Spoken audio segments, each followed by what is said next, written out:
Hi guys, welcome to another episode of the Build Muscle and Burn Fat podcast. Now, I would like to say I'm kind of shifting the story with today's podcast because if you've been following me for a little while now, we've been following stories of and progresses of how you may lose fat. I've shifted a little bit towards now how do you train to build muscle? But right now, I'm going to change today to are you overtraining, training too much, or are you actually exercising too much in a week? Now, this was very prevalent because I started to look back at all the times as myself as a personal trainer. I'd meet one of two people.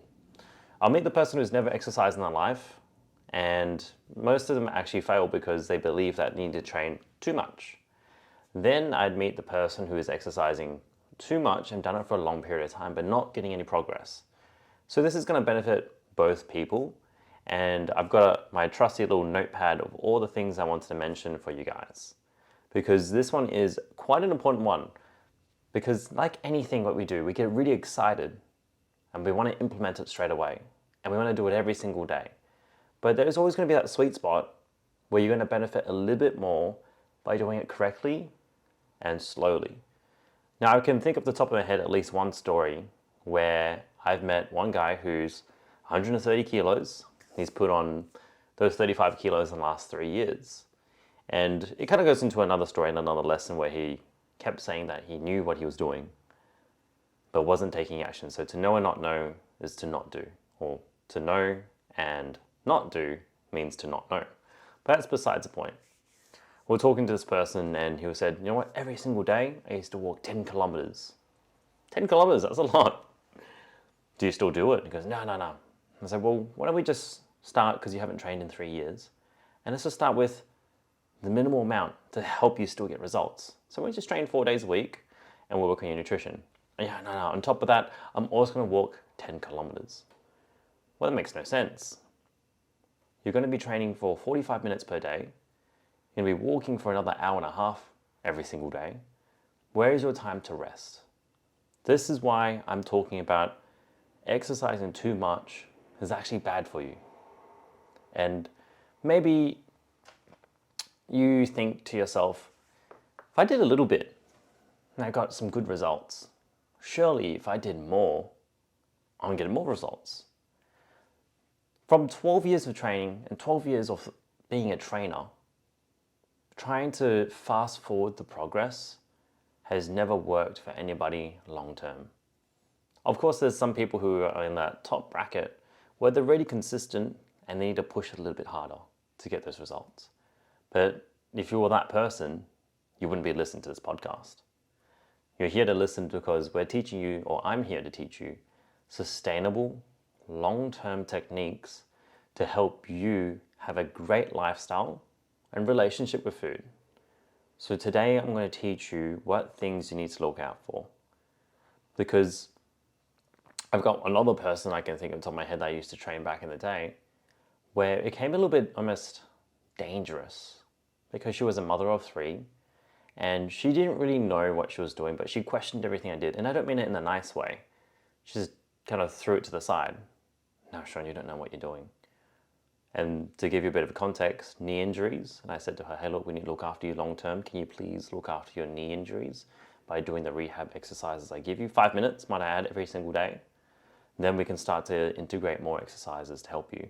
But because she knew that she burnt more calories doing jumping and squats and running, where they flared up her knees and she couldn't walk the next day, she still believed that she needed to burn more calories. And that was kind of the story that she led down to her kids. Eat less, train more, eat less and train more.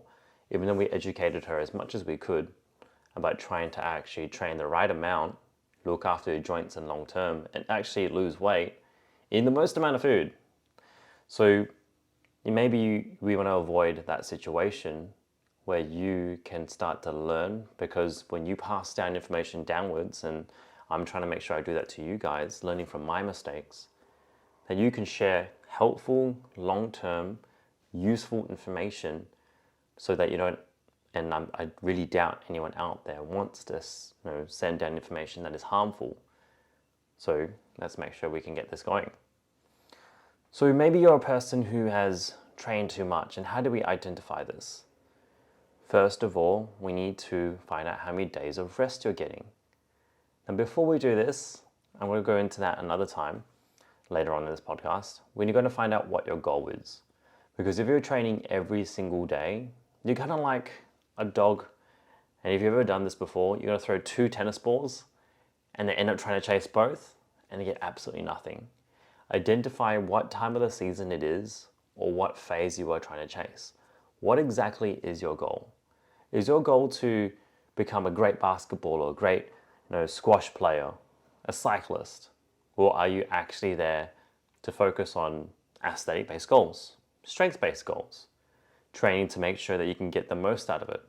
Because if you keep trying to chase both of them at the same time, you're going to either A, burn out and not get either of them, or B, you're going to kind of stray to one more than the other, and that may not be where you want to go. So find out what exactly you want to do. For ideas out there for people, if you're training for a special event to look great, let's focus on what things are actually going to move the needle that way. That's more than likely going to be strength training and rest, along with obviously great nutrition. Because if you start to add another signal into your body to get fitter with your heart and lungs, to get better with trying to get better at a skill that is quite demanding, like high-paced basketball, tennis, soccer, wherever it might be, you're not actually going to be able to achieve both of them at the same time. Some people may, but that's a very high percentage of people who cannot be able to do that. So focus on what you want to do first, which is most important.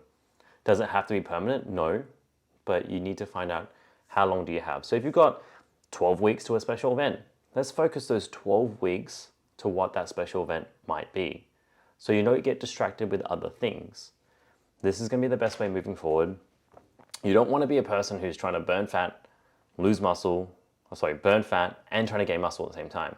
You're either in a gaining phase or in a fat loss phase. And that's a great topic for me to talk about in another episode. So I have got that planned in the works, don't worry, if you should bulk or cut. But even just talking about today, find out what you need to do to get to your goal, because training multiple ways and multiple facets will burn you out eventually. And what will happen for most of the time is your body won't be able to recover.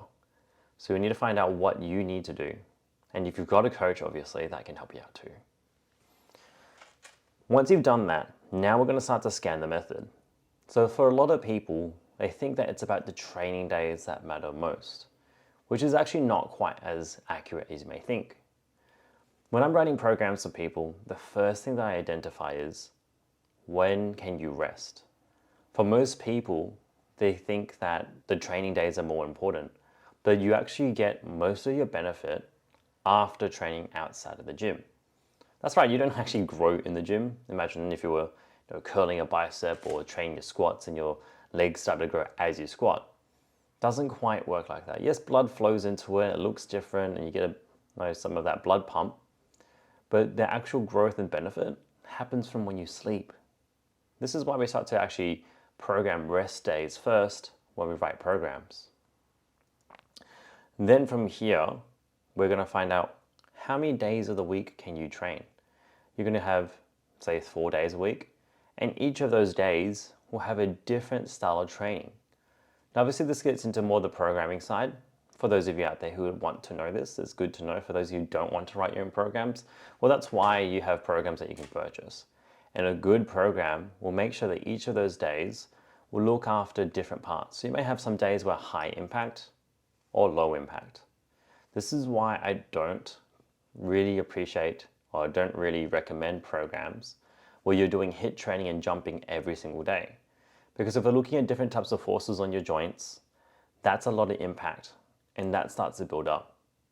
You need days where you're even training in the gym, making sure that your joints get some rest, but your muscles can build stability.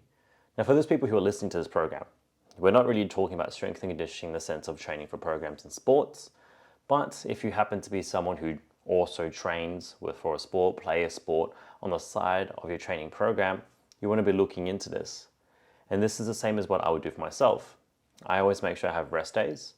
I play basketball every single Saturday, so I will make sure that my training works around this. So I try and keep my legs nice and fresh before basketball on a Saturday.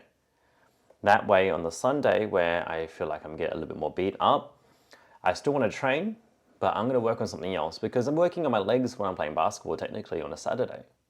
So on a Sunday instead, what I'm going to do is program for upper body days, or at least have that as a plan B if my legs feel pretty fresh and I don't play too hard on Saturday. From here, when you have designated yourself rest times, this is when you get the best out of it. And how long should you rest for? Or so should I say, how many rest days should you have? We're looking at probably 2 to 3 days, and that's where most people get the most benefit. Now, what are you doing on those rest days? You're not just going to sit down and do absolutely nothing. This is where you can also put in recovery days and program that as a rest day. So you might only be doing walking, light swimming, social sports with less impact. Those are still considered rest days. But we're not trying to flog ourselves on these days to get a blood pump, to get the muscles hurting. And this is something that I think a lot of people underestimate. This is also why in certain good programs, we're going to find that the phases will change, and each maybe 4 to 6 weeks, you might have 1 week where it says, just go a little bit lighter or return to your lighter weights. And that's why it's so important. I know that everyone out there wants to be able to fast forward their results, but it's not actually possible. The only way to fast forward your results is to keep consistent and never stop. If you're going to burn yourself out in 6 to 7 weeks because you're training every single day, you're not going to be able to push forward furthermore. So for some days or some people, this might mean you have 2 days of actual training or 3 days worth of training. Now those training days, you might have to push a little bit harder, but then you have more rest days, like 4 rest days. And those are the days where you're going to keep yourself active through walking or anything else that's low impact. If you're keeping on top of your nutrition on top of this as well, this is what's going to actually move you closer towards your goals, a healthier lifestyle for longevity, and you're going to see amazing changes in the body as well. So guys, it's so important for me to share this message because I'll always get someone, especially around this time of the year, or especially when it comes to beginners, they'll want to smash it out as hard as possible. But then they'll neglect the fact that they won't be doing this again in 10 to 12 weeks. And the mission was just for 12 weeks. But really, when it comes to exercise, when it comes to training, when it comes to health, when it comes to anything along these messages, you should be trying to do this for the rest of your life. Because if exercise and its benefits could be put into a medication and a pill, everybody would be taking it.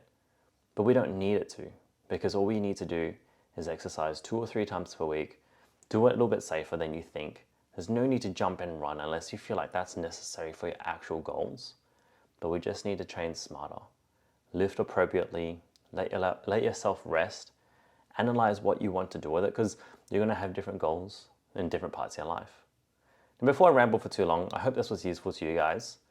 I would appreciate it if you could leave a 5-star review on Google Podcasts, Spotify, Apple Podcasts, or wherever you may be listening this to. If you are listening to this as well, just give us a screenshot of you listening it to on one of those platforms and tag me in your Instagram story, Sean.momentum, that's SEAN.momentum on Instagram, and I'd just like to know who's listening to the podcast and we can have a bit of a chat from there. Take care, everyone. Now, this was a short podcast, and hopefully in the future I might be able to release 2 podcasts per week. We're just going to see how we're going to go for time and making sure that each of these podcasts will give you lots of value. I don't want to just put podcasts out there for the hell of it. I want to make sure that I can give you jam-packed, useful information in each of these episodes. So if you have any questions, send it to the email address down in the description box, and I will definitely love to help you out with that. Take care, everyone, and keep building momentum.